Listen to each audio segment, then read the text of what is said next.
The year of 2019 saw a lot of controversies in the gaming landscape, and honestly it happens without fail each year. We get bad business practices, game releases that need to be updated day one or are continuously updated for weeks after release, questionable decisions by developers and publishers, and how fans react to those very decisions. So if it's your first time here, I'm a channel that covers JRPGs for the most part, and that is the genre I'm going to be focusing on in this video. 4 of the biggest JRPG controversies in 2019. Remember to hit that like button if you enjoyed this video, and of course subscribe if you are new to the channel. Let's go.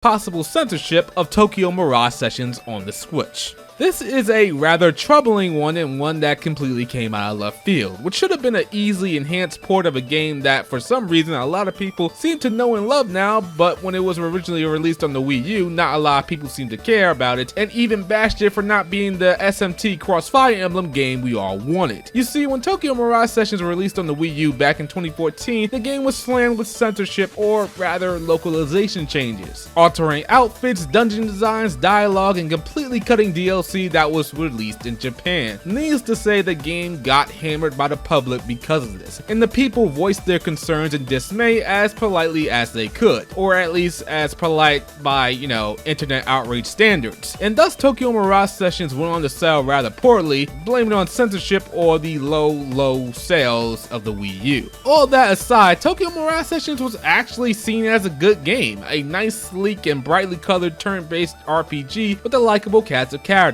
But since a lot of people didn't have the Wii U for obvious reasons, not many got to experience this game. I might even go as far as to say that Tokyo Mirage Sessions, in my eyes, is a hidden gem. So over the years after the Wii U's inevitable demise, again for obvious reasons, a lot of people wanted this game to be ported to the Switch, completely uncut and uncensored as it should have been upon its initial release. However, no one could have possibly predicted that the game would be potentially releasing the way that it is. As of the time of this recording, Tokyo Mirage Sessions is slated to be released, but might be coming just as censored as it was upon its original release. What the happened here? How do we even have to question this? You would think with how Switch is being touted by fans as a platform not afraid to house risque games like Senra and Kogura Reflections and whatnot, it would easily be able to have a game like this one uncut. Or is this Atlus's call? I'm sure you'll tell me all about that in the comments. Even if this game ends up releasing uncut and uncensored, it doesn't erase the fact that fans were or still are outraged by this decision. Even the Japanese trailer and character design showed the censored content of the Western 2014 version at first. I believe since then it has been updated. This caused so much of a stir amongst people in Japan that Tokyo Mirage Sessions on the Wii U became a top seller in Japan for a week. I suppose people in Japan wanted to make sure they had the original uncut version of the game. Either that, or if the Switch version is released and sets it to hell and back, the uncut Wii U version will probably go up in value and you will probably be able to flip it for a nice amount of gil.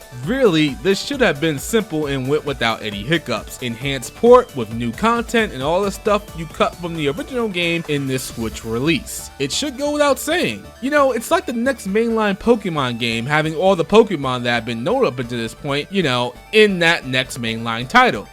Speaking of which, Pokemon Sword and Shield National Dex Cut. This one was a little bit disheartening even for me, but not as big as a deal for me as it was for some of you. The next mainline Pokemon games dropped, and leading up to their release there was a lot of disgruntled people, to put it lightly. When word got out that Game Freak wasn't including all 800 plus Pokemon, fans went absolutely livid. Even worse when it was announced that over half the roster would be cut. Not understanding why Game Freak would make such a drastic decision, people rightfully inquired why this would be the way that it is. Game Freak insisted that the reasons for this was to give new Pokemon more time to shine, to give higher quality animations to the Pokemon, and to remake all the prior Pokemon models from scratch. Ultimately, this wasn't the case, as just days before the game release, people went inside the game code and showed that Game Freak was using the same animations and models with a few touch-ups that they had been using for the past several years for most Pokemon. And when this hit the local social media newspapers, everyone had something to say. The reason I personally believe this was such a big deal is not only did the company just,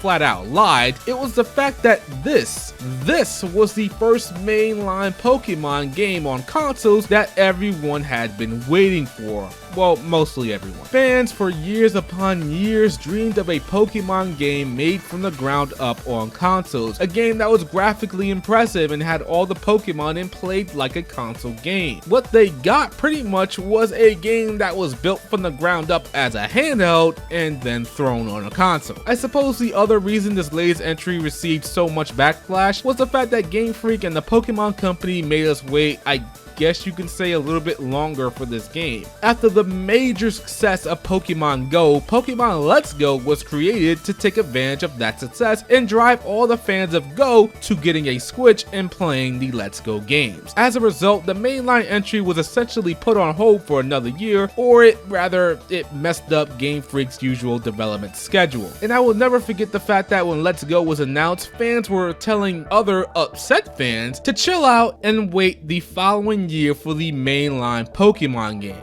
And well, you see how that turned out. Fun fact, in spite of all the outrage Pokemon Sword and Shield got prior to release, the games went on to be the fastest selling Pokemon games to date. NIS America handles Legend of Heroes Trails of Cold Steel 3. If you don't know about the Legend of Hero games, you need to stop this video. Well, don't actually stop this video, I need the watch time. Put this video on mute, look up Trails of Cold Steel, and then when you're done, put the video back to this entry. Not to waste everyone's time with the history of the Legend of Hero games, but let's just say it took years for us in the West to get caught up with this series. And well, we are still behind because we need Trails of Cold Steel 4 to finish this arc, and I suppose we will always be behind because we never got the Crossbell games that released years back in Japan. But one of the games in this series with a very dedicated fan base was Trails of Cold Steel 3. This game was released in Japan in 2017. Unfortunately for that very dedicated fan base in the West, it was unclear if this game would make it out of Japan. The Legend of Hero games aren't exactly popular, and they are niche even within a niche. The fan base was getting a little worried that XSEED, the company that localized the prior Trails of Cold Steel games, wouldn't localize this one.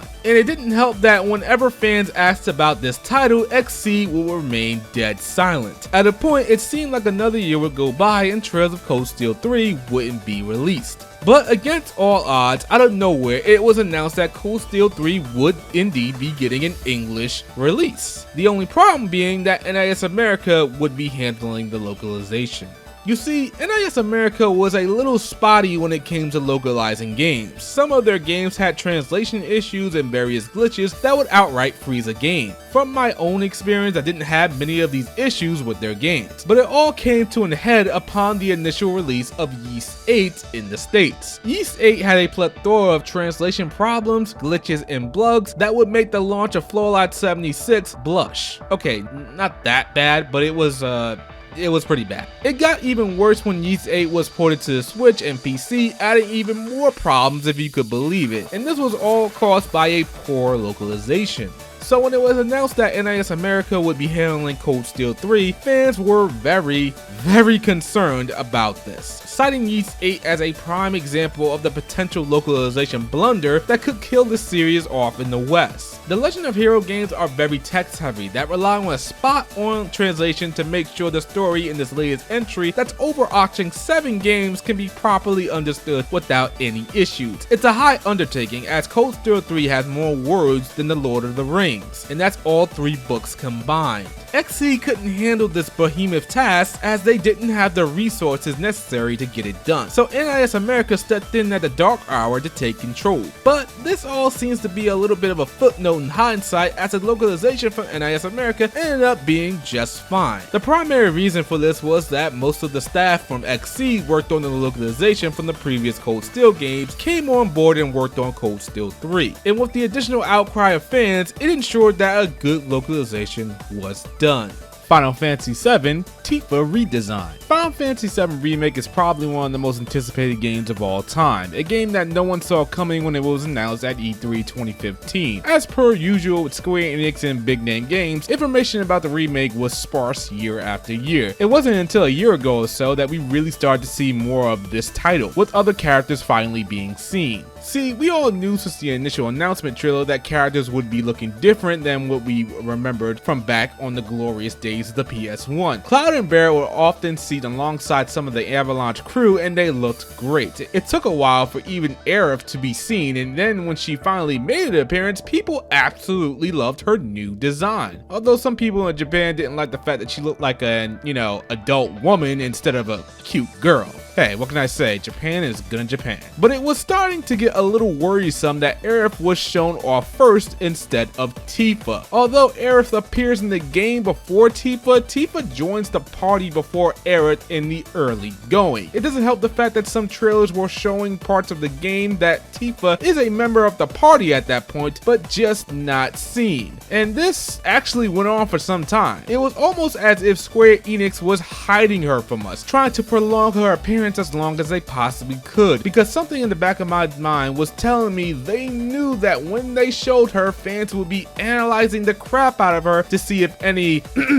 assets were missing. When she ultimately made her appearance at E3 2019, fans cheered relentlessly for a longtime favorite. But as Square Enix probably predicted, after it was all said and done, fans proceeded to analyze Tifa to ensure that her design stayed true to her original. You see, people wondered about this for kinda good reason, as in the last year or so, a loud yet sizable portion of social media were always, let's say, critical of female character design. And it didn't help that recently Sony decided to crack down on games considered too risque on the platform because of a shift in location, and any character that had a bigger bust size than usual came under fire. So it was going to be interesting to see how Square Enix handles such a busty character for the modern day timeline we live in. Thankfully, Tifa's design was mostly well received by fans, but there was that sizable portion of social media that thought the complete opposite. They didn't like the fact that her outfit changed so much, and to them it seemed like her chest size also took a hit. She was wearing a sports bra underneath her shirt as a way to keep everything in line. And this was because Square Enix's ethics department that seemingly came out of nowhere deemed this so.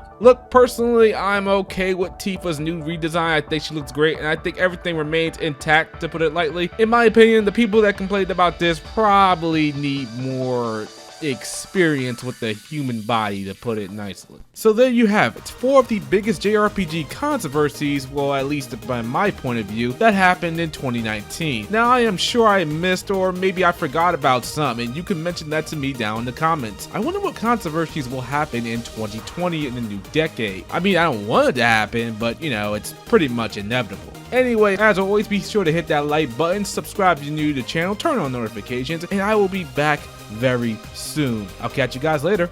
Peace.